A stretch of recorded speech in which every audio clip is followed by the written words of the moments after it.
अब चुनावी खबर हम आप तक पहुंचाते हैं। यूपी के लिए कांग्रेस उम्मीदवारों के नाम पर मुहर के लिए केंद्रीय चुनाव समिति की बैठक आज शाम 6:30 बजे होनी है। आज कांग्रेस सीईसी की अहम बैठक होगी। यूपी के उम्मीदवारों पर मंथन किया जाना है और ये बैठक होगी शाम 6:30 पे। तो आज कांग्रेस सीईसी की अहम बैठक होनी है, लेकिन ये बैठक शाम के वक्त में होगी। यूपी में कौन कांग्रेस पार्टी के लिए उपयुक्त चेहरा होगा, जिताऊ चेहरा होगा, उसको लेकर आज ये बड़ी बैठक होनी है। अरुण इस वक्त मेरे साथ जुड़ चुके हैं। अरुण, अपडेट कीजिए इस खबर को। शाम को 6:30 बजे केंद्रीय चुनाव समिति सोनिया गांधी की अध्यक्षता में जिसकी बैठक होती है वो उत्तर प्रदेश के पार्टी के उम्मीदवारों को तय करने के लिए होगी। स्क्रीनिंग कमेटी की बैठकें कई बार हो चुकी हैं और स्क्रीनिंग कमेटी से कुछ नाम केंद्रीय चुनाव समिति के समक्ष पेश किए जाते हैं। किसी सीट पे 2 नाम होते हैं, किसी पर 1 होता है और किसी पर 3 नाम होते हैं और केंद्रीय चुनाव समिति जिस पर मुहर लगा देती है वही पार्टी का उम्मीदवार होता है। तो लगभग 125 सीटों पर उम्मीदवारों की घोषणा की थी प्रियंका गांधी ने, जिसमें से 40% महिलाओं को टिकट दिया गया था, 40% युवाओं को टिकट दिया गया था। इस बार फिर जो पार्टी आने वाले चरण के चुनावों के लिए, पहले दूसरे चरण के अलावा अन्य चरणों के चुनाव के लिए उम्मीदवारों की सूची कल तक जारी करने की उम्मीद जताई जा रही है, जिस पर मुहर लगाने के लिए 6:30 बजे शाम को सोनिया गांधी की अध्यक्षता में ये बैठक होने वाली है। मतलब आज फाइनल राउंड की इस बैठक को इस तरीके से देखें और शायद अभी लिस्ट आने में वक्त लगेगा। देखिए, जो आज की बैठक होगी उसमें नामों पर फैसला हो जाता है, मुहर लग जाती है, लेकिन उसको जारी कब करना है ये मुकुल वासनिक जो है वो तय करते हैं। तो हो सकता है कि कल तक ये सूची बाहर भी आ जाए और हो सकता है कि कुछ टाइम लगे, लेकिन अंतिम रूप उस सूची को आज शाम को 6:30 बजे की बैठक में दे दिया जाएगा, जिन नामों पर सहमति बन जाएगी। कुछ नाम ऐसे होते हैं जिन पर विचार विभिन्न होते हैं, लोगों को उसको बाद में डिस्कस किया जाता है, लेकिन सारे नामों पर ऐसा नहीं होता, ज्यादातर नाम फाइनल हो जाते हैं। चलिए, फिलहाल शुक्रिया। विधानसभा चुनाव से पहले समाजवादी कुनबे में कमल खिल चुका है। मुलायम सिंह यादव की छोटी बहू अपर्णा यादव आज बीजेपी में शामिल हो गई। इसे समाजवादी पार्टी में सबसे बड़ी सेंधमारी के तौर पे देखा जा रहा है। अपर्णा को दिल्ली बीजेपी मुख्यालय में यूपी बीजेपी के अध्यक्ष स्वतंत्र देव सिंह और उप मुख्यमंत्री केशव प्रसाद मौर्य ने पार्टी की सदस्यता दिलाई। अपर्णा यादव को पार्टी की सदस्यता दिलाने के लिए बड़े चेहरों का आना इस बात को दिखाता है कि मुलायम की बहू का बीजेपी में आना बीजेपी के लिए कितना महत्वपूर्ण है, कितना मायने रखता है। अपर्णा यादव मुलायम सिंह यादव के छोटे बेटे प्रतीक यादव की पत्नी है। बीजेपी अध्यक्ष जेपी नड्डा ने भी अपर्णा यादव को पार्टी की पट्टिका पहनाकर उनका स्वागत किया। इस दौरान सीएम योगी और दूसरे नेता भी मौजूद थे। वैसे तो सियासत में सेंधमारी पहले भी होती रही है, लेकिन यूपी चुनाव से ठीक पहले इस तरह के घटनाक्रम जनता को संदेश देने के लिहाज से महत्वपूर्ण है। अपर्णा यादव बीजेपी में शामिल हो चुके हैं, लेकिन अभी तक इस बात का ऐलान नहीं किया गया है कि वो किस सीट से चुनाव लड़ने वाली है। तो आज की सबसे बड़ी सियासी तस्वीर रही जिसमें अपर्णा यादव ने पार्टी का दामन थाम लिया, बीजेपी ज्वाइन कर चुकी हैं। हालांकि वक्त वक्त पे उनका जो रुख था, वो बीजेपी की तरफ झुकाव जो था वो हमने देखा। 3 तस्वीरें अब आपके टीवी स्क्रीन पर। बीजेपी में अपर्णा यादव, जहां पे केशव प्रसाद मौर्य और स्वतंत्र देव सिंह पार्टी की सदस्यता दिलाते हुए जेपी नड्डा ने स्वागत किया। सीएम योगी की भी मौजूदगी रही। कहां से लड़ेंगे चुनाव, अभी इसके बारे में कोई जानकारी पार्टी की तरफ से नहीं दिया गया है, लेकिन संभवतः आने वाले दिनों में यह तस्वीर साफ हो जाएगी। लेकिन कहा यह भी जा रहा है कि चुनाव लड़ने के साथ साथ अपर्णा को बड़ी जिम्मेदारी सौंपी जा सकती है।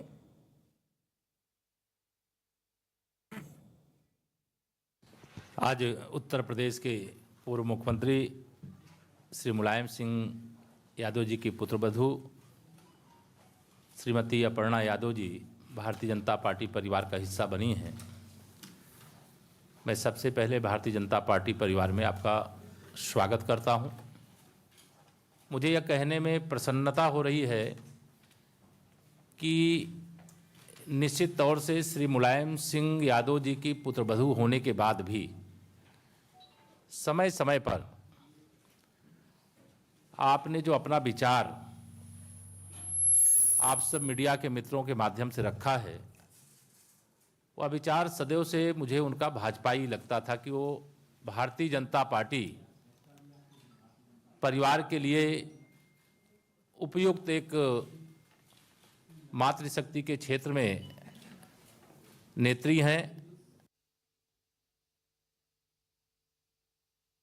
सपा के शासन में गुंडागर्दी और गुंडागर्दी को इतना महत्व दिया जाता है कि पश्चिमी उत्तर प्रदेश में कोई बेटी या कोई बेटा या किसान सुरक्षित नहीं रहता है। 5 बजे वो अपना दरवाजा बंद कर लेता था। यदि कोई व्यक्ति किसी को छेड़ देता था, यदि पुलिस गिरफ्तारी कर लेती थी तो मियां जान का फोन आ जाता था। यानी सपा के शासन में अखिलेश यादव की नहीं चलती थी, केवल आजम खान की चलती थी और एक आतंक का माहौल था। अपर्णा को सुबह शुरू से लग रहा है कि केंद्र में आदरणीय मोदी जी, राज्य में योगी जी, एक अच्छा सुशासन है, कानून का राज है। उत्तर प्रदेश के मुख्यमंत्री योगी आदित्यनाथ ने ट्वीट कर अपर्णा यादव का स्वागत किया है। उन्होंने लिखा है, अपर्णा जी का बीजेपी परिवार में स्वागत है। पार्टी की सदस्यता मिलने के बाद अपर्णा यादव ने कहा कि इस देश को बचाना है तो हमको राष्ट्रवाद के साथ चलना होगा। और क्या कुछ कहा मुलायम सिंह की छोटी बहू ने, आप जरा सुनिए। तो जी हमारे साथ हैं, हम इनसे बात करते हैं। बीजेपी ने आप ज्वाइन किया है, कहा यह जा रहा है कि बहुत बड़ा झटका है समाजवादी पार्टी के लिए, झटका मानती हैं? देखिए, मुझे झटका तो नहीं पता, पर मुझे ये पता है कि ये अपर्णा यादव का बहुत बड़ा फैसला था कि मुझे राष्ट्र धर्म से सर्वोपरि और कुछ नहीं लगा। इसीलिए राष्ट्र धर्म का निर्वाह करते हुए मैंने सोचा कि मुझे आदरणीय प्रधानमंत्री जी की जो नीतियां हैं उनसे प्रभावित होकर के मैं भाजपा ज्वाइन करूँ। अखिलेश और मुलायम की क्या बात आपको पसंद नहीं आई जो आप बीजेपी की ओर बढ़ चली?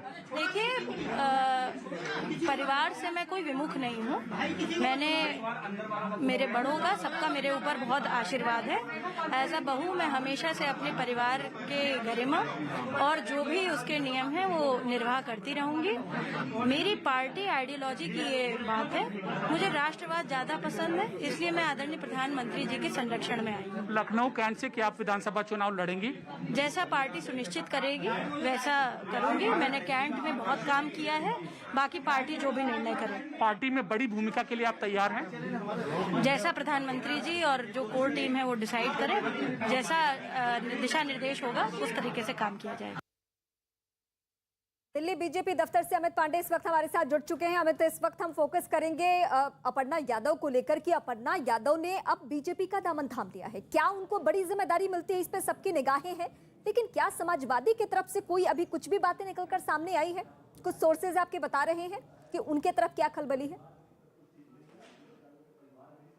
और देखिए, समाजवादी पार्टी की तरफ से आधिकारिक रूप से अभी कोई प्रतिक्रिया नहीं आई है। अखिलेश यादव थोड़ी देर में प्रेस से रूबरू होंगे, तब यह साफ हो जाएगा कि वो क्या कहते हैं, और जो अखिलेश यादव कहेंगे उस हिसाब से आगे पार्टी लाइन उसका अनुसरण करेगी। और अखिलेश यादव की अगर हम बात करें तो वो अमूमन ऐसे मुद्दों पर वो अपना जवाब देते हैं, और जाहिर सी बात है कि अपर्णा यादव के भी मुद्दे पर वो यही कहेंगे कि अब विरोधी दल में वो शामिल हो गई हैं, तो उस हिसाब से उनका वह सामना करेंगे, उस हिसाब से जवाबी कार्रवाई लेंगे। लेकिन राजनीतिक मायने क्या रिमा, ये देखिए कि जिस दिन अपर्णा यादव बीजेपी ज्वाइन करती हैं उसी दिन अखिलेश यादव भी ऐलान करते हैं कि आजमगढ़ से विधानसभा सीट से वह चुनाव लड़ेंगे। तो मतलब साफ है कि इसको जो अपनी तैयारी है विरोधी दल, इस अपर्णा यादव के इस मूव के बाद विरोधी दल समाजवादी पार्टी यानी कि वह पूरी तैयारी से है, और जहां से भी वह चुनाव लड़ेंगे एक तो सशक्त उम्मीदवार उतारा जाएगा, और दूसरा ये भी संदेश देने की कोशिश की कार्यकर्ताओं के साथ, चाहे परिवार का कोई भी सदस्य इधर दूसरी पार्टी में जाए, अखिलेश यादव जो कि सर्वे सर्वा है वह पार्टी के कार्यकर्ताओं के साथ जमीन पर उतरकर लड़ रहे हैं, संघर्ष कर रहे हैं। मैं फिर अपने दर्शकों के सामने करना चाहती हूँ। 2017 चुनाव वो था जिसमें सबसे ज्यादा परिवार की वजह से ही परेशानी हुई अखिलेश यादव को, और आज एक बार फिर से उनके सामने ये नई चुनौती सामने आ गई है। तो हो सकता है कि वो बहुत खुलकर कमेंट ना करे, बहुत कुछ बोले नहीं। देखिए, खुलकर बोले या नहीं बोले ये तो आने वाली बात बताएगी, लेकिन अमूमन अखिलेश का अगर हम देखें, राजनीतिक की शैली देखें, तो वो किसी सवाल से बचते नहीं है, वो जवाब जरूर देते। तो जवाब तो उनकी ओर से आना है। अब देखना ये है कि कितने बड़े तरीके से, कितने डायरेक्ट तरीके से वह इस सवाल को छूते हैं, और एक राजनीतिक प्रतिद्वंदी के रूप में वो जरूर ये कहेंगे कि समाजवादी पार्टी इसका मुकाबला करेगी। पहली चीज, जहां तक परिवारवाद का सवाल है, देखिए पिछली बार शिवपाल यादव हालांकि अलग हो गए थे और अन्य सदस्य थे परिवार के, लेकिन इस बार अभी फिलहाल अखिलेश ही कार्यकर्ताओं को संदेश देने की कोशिश कर रहे हैं कि मैं अकेला हूं यहाँ पर और पूरी पार्टी ही मेरा परिवार है, सारे पार्टी के लोग हमारे साथ चले। तो बीजेपी के इस मूव को देखकर अखिलेश भी अपनी पूरी तैयारी के साथ यहाँ पर उतरे हैं। आज सुबह से हमें जो गतिविधियां हुई हैं उससे देखने से पता चल रहा है। जी चलिए, मैं एक बार फिर आपके पास लौटती हूँ। इस बीच हम अपने दर्शकों को बता दें कि किसने किसने ट्वीट किया है बीजेपी ज्वाइन करने के बाद। तो अपर्णा के बीजेपी ज्वाइन करने के बाद पार्टी नेता यानी बीजेपी के नेता अमित मालवीय ने एक वीडियो ट्वीट किया है। अमित मालवीय ने मुलायम सिंह यादव का एक वीडियो ट्वीट कर अखिलेश पर निशाना साधा है, जिसमें मुलायम कहते नजर आ रहे हैं कि देश में किसी नेता ने अपने बेटे को सीएम बनाया जो किसी ने नहीं बनाया, जो अपने आप का नहीं हो सकता किसी का नहीं हो सकता। इस वीडियो को ट्वीट करते हुए बीजेपी ने लिखा, जो अपने बाप का नहीं हुआ वो किसी का नहीं हो सकता।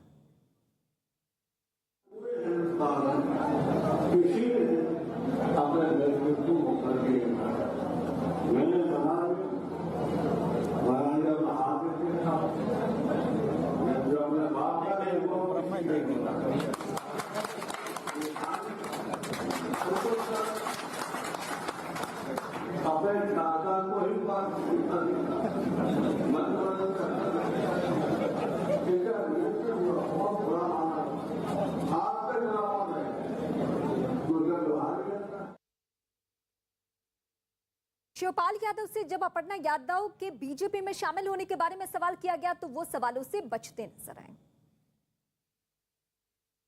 शिवपाल जी, अपर्णा यादव ने ज्वाइन किया है बीजेपी,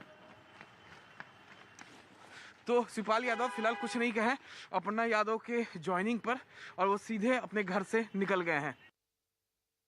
तो अभी कोई कुछ भी बोलने को तैयार नहीं है। उत्तर प्रदेश में बड़ी खबर यह है कि समाजवादी पार्टी के मुखिया अखिलेश यादव भी अब विधानसभा चुनाव लड़ने जा रहे हैं। पहली बार होगा कि अखिलेश विधानसभा चुनाव लड़ेंगे। इससे पहले अखिलेश लोकसभा चुनाव लड़ चुके हैं, लेकिन विधानसभा चुनाव नहीं लड़े हैं वो। इससे पहले जब वो मुख्यमंत्री थे तो एमएलसी के जरिए थे।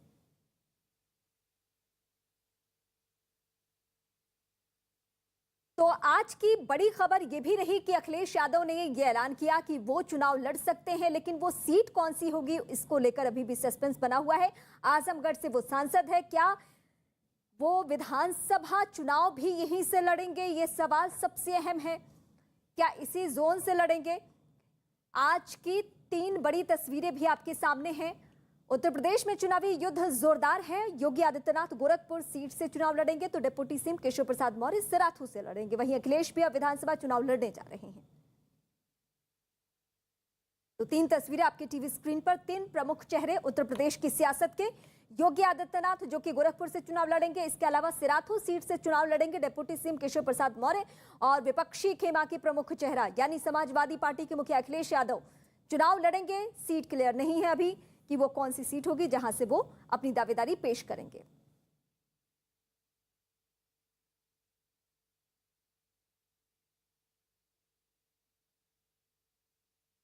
केंद्रीय मंत्री मुख्तार अब्बास नकवी ने अखिलेश यादव के चुनाव लड़ने के ऐलान पर अपनी प्रतिक्रिया दी है। दागियों और बागियों के जुगाड़ से विपक्ष का चौधरी बनने की जंग चल रही है।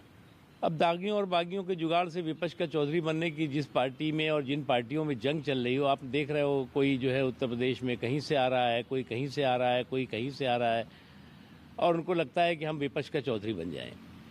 लेकिन एक बात उत्तर प्रदेश में बहुत साफ है कि उत्तर प्रदेश में फिर से कभी भी किसी भी रूप में उत्तर प्रदेश की जनता न कमीशन को, न करप्शन को, न कम्युनलिज्म को बढ़ावा देगी, न उसके इर्द गिर्द सत्ता को आने देगी। यूपी के डिप्टी सीएम केशव प्रसाद मौर्य ने अखिलेश यादव के चुनाव लड़ने पर तंज कसा है। कहा है कि अखिलेश की सीट चुनने में देर हो रहा है क्योंकि वो सुरक्षित सीट तलाश रहे हैं। 2012 से 17 के बीच में जो असफल मुख्यमंत्री होने का उनको प्रमाण पत्र उत्तर प्रदेश की जनता ने दिया था, इससे 2022 के विधानसभा चुनाव में जाने की हिम्मत नहीं जुटा पा रहे हैं। अभी एक खबर जरूर मैं देख रहा हूं आप सबके माध्यम से, वो विधानसभा चुनाव लड़ेंगे, लेकिन वो कहते थे कि हमने विकास किया है। और अगर आपने विकास किया है तो सीट को चुनने में इतना देरी क्यों लगा रहे हो, और ऐसी सीट क्यों नहीं चुन रहे हो जहां आपने विकास किया है? क्यों ऐसे सुरक्षित इलाके की ओर भाग रहे हो जहां से आपको जीत करके नहीं आना है? यूपी बीजेपी के मंत्री मोहसिन रजा ने अखिलेश यादव के चुनाव लड़ने पर तंज करते हुए कहा कि अखिलेश भरे मन से चुनाव लड़ने जा रहे हैं। देखिए, ये मन से चुनाव तो नहीं लड़ने वो जा रहे हैं, भरे मन से चुनाव लड़ने जा रहे हैं, क्योंकि जिस तरह से भारतीय जनता पार्टी ने आदरणीय योगी जी को, आदरणीय केशव मौर्य को जो लड़ाने की बात की है, उसको लेकर कहीं ना कहीं एक प्रश्न तो वहाँ इनके और सदस्य उठा ही रहे होंगे कि आखिर आप क्यों नहीं लड़ेंगे चुनाव। तो अब भरे मन से ये एक अभी आवाज़ है, मुझे नहीं लगता कि अभी पूरी तरीके से ये बात की पुष्टि है। आपने पूछा तो मैंने बोल दिया है, मुझे लगता नहीं है, क्योंकि वो इस प्रवृत्ति के हैं नहीं, वो चुनाव लड़ना पसंद करते नहीं हैं। बैकडोर से आए थे तो बैकडोर से ही वो सत्ता पाए थे।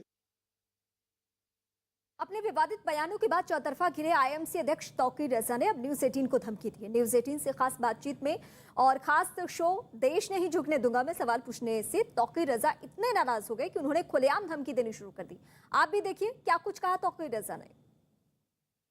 देखिए, हमारा देश है, बस हाथ ही जोड़िएगा और कोई धमकी मत दीजिएगा, क्योंकि वो दिन अब लग गए। ये मुंगेरी लाल के हसीन सपने जो आप देख रहे थे ना, अब सुनिए मेरी बात, हाथ ही जोड़िएगा, क्योंकि वरना माफियाओं और गुंडों के अब लठ बजते हैं। एक बात का आप जवाब मुझे। हाँ जी, अब माफियाओं पर बुलडोजर चलते हैं। बात अगर तमीज से नहीं, मैं भी तमीज में ही कर रहा हूँ, आप तमीज में नहीं कर रहे थे। तमीज से जवाब मिलेगा, वरना तुम्हारी भी जूतकारी हो जाएगी बदतमीजी। क्या करेंगे, क्या करेंगे, क्या करेंगे, क्या करेंगे, बताइए ना, क्या करेंगे, क्या करेंगे। जिहालत दिखाते हो। आपने जो किया वो क्या है? हिंदुओं गली गली खून बहेगा, गली गली खून बहेगा का क्या मतलब था? हिंदुओं के खून बहाने की बात करेंगे आप? जवाब मिलेगा, गली गली खून बहेगा, तुम्हारा मुंह तोड़ दिया जाएगा। मुंह तोड़ दिया जाएगा, मत करो, मुंह तोड़ दिया जाएगा। कैसे? जो कमलेश तिवारी के साथ किया वही करेंगे मेरे साथ? क्या करेंगे? सवाल का जवाब तुम दो। मुंह कैसे तोड़ेंगे, क्या करेंगे? सवाल का जवाब देखिए, ये कांग्रेस को समर्थन दे रहे हैं, इन्होंने कह रहे मुंह तोड़ दूंगा मैं। ये मुंह तोड़ने वाले की बात कर रहे हैं। मैं बात करूंगा, इन लोगों से बात करवा रहे हो मेरी, इन्हें बात करने का तमीज नहीं है। इन लोगों से मेरी बात करवा रहे हो भाई, किन लोगों से बात करवा रहे हो मेरी? तुम लोग आते हो बात करने के लिए, ये बात करने के लायक है, इस लायक है कि इनकी बात का जवाब दिया जाए। तौकीर रजा ने एक और विवादास्पद बयान दिया है। उन्होंने बाटला हाउस में मारे गए आतंकियों को शहीद बता दिया। उन्होंने आगे कहा कि अगर बाटला हाउस की जांच कांग्रेस करा लेती तो देश की जनता को सच पता चलता। बाटला हाउस इनकाउंटर की जांच करा ली होती, दुनिया को पता चल जाता कि जो मारे गए वो आतंकवादी नहीं थे, उनको शहीद का दर्जा मिलना चाहिए। जो इंस्पेक्टर शर्मा मारे गए उस एनकाउंटर में, उनका कत्ल हुआ, उनको भी उनकी पुलिस ने मारा था, जांच नहीं कराई गई। उन्होंने कहा कि इससे पुलिस का मनोबल टूटेगा। पुलिस के मनोबल की उन्हें ज्यादा परवाह थी, हमारे मनोबल की, 20 करोड़ मुसलमानों के मनोबल की परवाह नहीं थी। हमारे बच्चों को इस तरह अलल एलान आतंकवादी कहकर मार डाला गया। बाटला हाउस पर तौकीर रजा के बयान पर बीजेपी ने कांग्रेस से सफाई मांगी है। बीजेपी प्रवक्ता संबित पात्रा ने कहा कि आतंकियों को शहीद कहना निंदनीय है।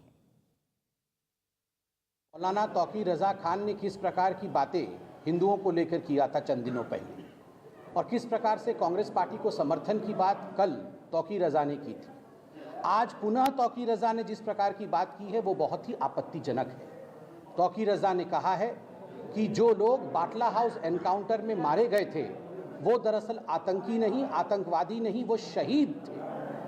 आतंकवादियों को शहीद बताना ये कोई पहली बार नहीं हो रहा है, बहुत सारे लोगों ने ये प्रयास किया है और मुझे दुख के साथ कहना पड़ रहा है। यूपी सरकार में कानून मंत्री ब्रजेश पाठक ने भी तौकीर रजा के बयान को गलत बताते हुए चुनाव आयोग से मामले में कार्रवाई की मांग की है। इस प्रकार की वार्ता करने वाले अन्य संगठन के लोग, सभी लोग भारत में किस प्रकार से वार्ता कर रहे हैं सब लोग जानते हैं। इसकी निंदा जितनी की जानी चाहिए कम है, और जब समय आएगा ऐसे अगर लोग मतलब बयान देते रहे तो जरूर कानून कार्रवाई करेगा। निर्वाचन आयोग से हम अपील करेंगे, ऐसे बयानों को जरूर संज्ञान मिलेगा। 5 राज्यों में होने वाले विधानसभा चुनाव पर बीजेपी केंद्रीय चुनाव समिति की बैठक शुरू हो चुकी है। बैठक में बीजेपी अध्यक्ष के साथ ही केंद्रीय समिति के सभी पदाधिकारी मौजूद हैं। पीएम नरेंद्र मोदी बैठक में वर्चुअली शामिल होंगे। आज की बैठक में 5 राज्यों के लिए बीजेपी उम्मीदवारों के नाम पर चर्चा होने वाली है। तो आज की ये बड़ी बैठक शुरू हो चुकी है और इस बैठक में किसकी किसकी मौजूदगी है एक बार हम सिलसिलेवार तरीके से आपको बता दें। CM Yogi Adityanath, deputy CM Keshav Prasad Maurya, स्वतंत्र देव सिंह और वर्चुअली पीएम की भी मौजूदगी है। जेपी नड्डा, अमित शाह इन सभी की मौजूदगी में आज ये बड़ी बैठक हो रही है।